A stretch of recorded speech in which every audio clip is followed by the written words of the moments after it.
नमस्कार मंडळी. पिठलं तर तुम्ही खूप वेळा खाल्लं असेल किंवा बनवलं सुद्धा असेल. तर आज आपण थोड्या वेगळ्या पद्धतीने दुधातलं पिठलं कसं बनवायचं ते पाहणार आहोत. तर तुम्ही पाहू शकता पिठलं आपलं बनवून तयार आहे. चवीला तर अतिशय भन्नाट लागतं. त्या कढईमध्ये 4 मोठे चमचे तेल गरम करून घेतलेलं आहे. अर्धा चमचा मोहरी, अर्धा चमचा जिरं, कढीपत्ता, 8 ते 10 लसणाच्या पाकळ्या आणि थोडंसं आलं खलबत्त्यामध्ये मी जाडसर चिचून घेतलेलं आहे.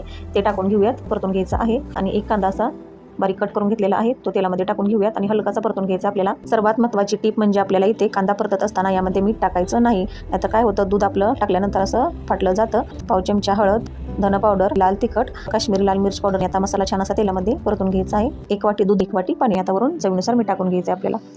आणि मीठ टाकल्यानंतर लगेचच आपल्याला यामध्ये बेसन पीठ टाकायचं आहे. तर 2 वाट्या आणि पाण्यासाठी ते मी 1 ते 1.25 वाटी बेसन पीठ घेतलेलं आहे. असं आपल्याला परतून घ्यायचं आहे. 2 चमचे तूप टाकून घ्यायचं आहे, त्यामुळे अजून चव खूप छान लागते आपल्या बेसनला.